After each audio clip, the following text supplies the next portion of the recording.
excited to be here. I kind of want to tell you a little bit more of the, I don't want to say basics, because we don't really know anything about my syndrome. I was born with this very, very rare syndrome that only 2 other people in the world, including myself, that we know of, have. Basically, what this syndrome causes is that I cannot gain weight. Yes, it does sound as good as it is. I could eat absolutely whatever I want, whenever I want, and I won't really gain any weight. I'm going to be 25 in March, and I've never weighed over about 64 pounds my entire life. When I was in college, I hid, well, I didn't hide, everyone knew it was there, but it was a giant tub of Twinkies, donuts, chips, Skittles, and my roommate would say, I could hear you at 12:30 reaching under your bed to get food. But I'm like, you know what? It's all right. I can do these things because there are benefits to this syndrome. There are benefits to not being able to gain weight. There are benefits to being visually impaired. There are benefits to being kind of really small. A lot of people think, Lizzie, how in the world are you saying there's benefits when you can only see out of one eye? Let me tell you what the benefits are, because they're great. I wear contacts, half off contacts. When I wear my reading glasses, half off prescription. If somebody is annoying me, being rude, stand on my right side. It's like you're not even there. I don't even know you're standing there. Right now, if I stand like this, I have no clue that there's this whole side of the room. Also, being small, I am very willing to volunteer myself to go to Weight Watchers, go to some gym and say, hi, I'm Lizzie. I will be your poster child. Put my face on whatever you need and I will say, hi, I use this program. Look how well it worked. Even though there are really amazing things that have come from this syndrome, there are also things that have been very, very difficult, as you can imagine. Growing up, I was raised 150% normally.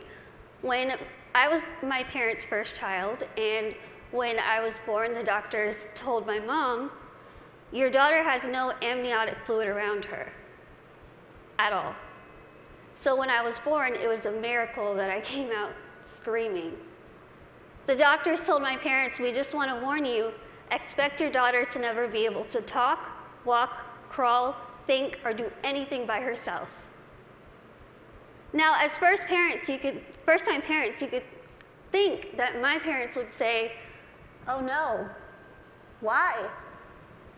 Why are we getting our first child to have all these unknown problems? But that's not what they did. The first thing they told the doctor was, we want to see her, and we are going to take her home and love her and raise her to the best of our abilities. And that's what they did. I credit pretty much everything that I've done in my life to my parents. My dad is here with me today, and my mom is at home watching. Hi, Mom. She's recovering from a surgery, and she has been the glue that's held our family together and giving me the strength to see that she's going through so much, but she has this fighting spirit that she's instilled in me, that I have so proudly been able to stand in front of people and say, you know what, I've had a really difficult life, but that's okay. That's okay. Things have been scary, things have been tough. One of the biggest things that I had to deal with growing up was something that I'm pretty sure every single one of us in this room has dealt with before. Can you guess what that is? Starts with a B. Can you guys guess it? Boys. Bullying. I know what y'all are thinking. I should have come, why couldn't I sit here with them? I had to deal with bullying a lot, but as I said, I was raised very normally. So when I started kindergarten, I had absolutely no idea that I looked different. No clue. I couldn't see that I looked different from other kids. I think of it kind of as a big slap of reality for a 5-year-old because I went into school first day decked out in Pocahontas gear. I was ready. I went in with my backpack that looked like a turtle shell because it was bigger than me, and I walked up to a little girl, I smiled at her. She looked up at me like I was a monster, like I was the scariest thing she'd ever seen in her life. My first reaction was, she is really rude. I am a fun kid and she's the one missing out, so I'll just go over here and play with blocks or boys. I thought the day was going to get better, and unfortunately it didn't. The day kind of got worse and worse, and a lot of people just wanted to have absolutely nothing to do with me, and I couldn't understand why. Why? What did I do? I didn't do anything to them. In my mind, I was still a really cool kid. So I had to go home and ask my parents, what's wrong with me? What did I do? Why don't they like me? And they sat me down and they said, Lizzie, the only thing that's different about you is that you're smaller than the other kids. You have this syndrome, but it's not going to define who you are. They said, go to school, pick your head up, smile, continue to be yourself, and people will see that you're just like them. And so that's what I did. I want you to think and ask yourself this in your head right now. What defines you? Who are you? Is it where you come from? Is it your background? Is it your friends? What is it? What defines who you are as a person? It's taken me a very long time to figure out what defines me. For so long, I thought what defined me was my outer appearance. I thought that my little tiny legs and my little arms and my little face was ugly. I thought it was disgusting. I hated when I would wake up in the morning and I was going to middle school and looking in the mirror, getting ready and thinking, can I just scrub this syndrome off? It would make my life so much easier if I could just scrub it off. I could look like the other kids. I wouldn't have to buy clothes that had Dora the Explorer on it. I wouldn't have to buy stuff that was bedazzled when I was trying to be like the cool kids. I would wish and pray and hope and do whatever I could to pray that I would wake up in the morning and I would be different and I wouldn't have to deal with these struggles. It's what I wanted every single day, and every single day I was disappointed. I have an amazing, amazing support system around me who never pity me, who are there to pick me up if I'm sad, who are there to laugh with me during the good times, and they taught me that even though I have this syndrome, even though things are hard, I can't let that define me. My life was put into my hands, just like your lives are put into yours. You are the person in the front seat of your car. You are the one who decides whether your car goes down a bad path or a good path. You are the one that decides what defines you. Now, let me tell you, it could be really hard to figure out what defines you. Because there are times where I would just get so annoyed and frustrated, and I don't care what defines me. When I was in high school, I found a video, unfortunately, that somebody posted of me, labeling me the world's ugliest woman. There were over 4 million views to this video, 8 seconds long, no sound, thousands of comments. People saying, Lizzie, please, please just do a world a favor, put a gun to your head and kill yourself. Think about that. If people told you that, strangers told you this. I cried my eyes out, of course, and I was ready to kind of fight back, and something kind of clicked in my head, and I thought, I'm just going to leave it alone. I kind of started realizing that my life is in my hands. I could either choose to make this really good, or I can choose to make this really bad. I could either be grateful and open my eyes and realize the things that I do have and make those the things that define me. I can't see out of one eye, but I can see out of the other. I might get sick a lot, but I have really nice hair. Thanks. You guys are like the best little section right here.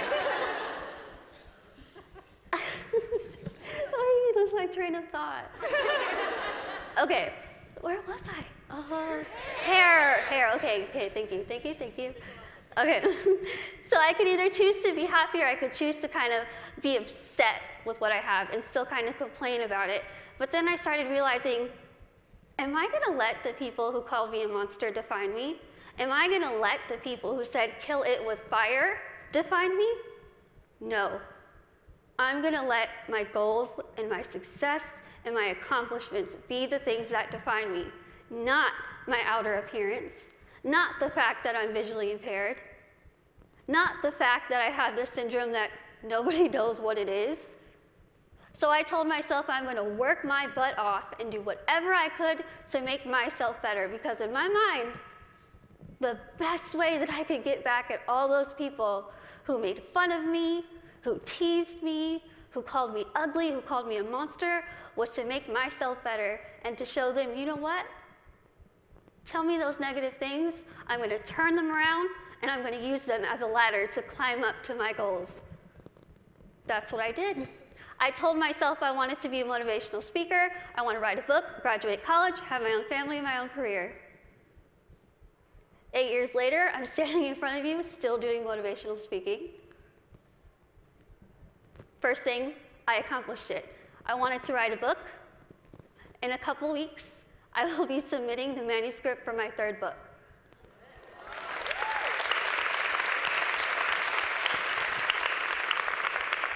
I wanted to graduate college, and I just finished college. I'm getting a degree in communication studies from Texas State University in San Marcos, and I have a minor in English. I really tried to use real life experience while I was getting my degree, and my professors were not having it. But I wanted to have, lastly, my own family and my own career, and the family part is kind of down the line.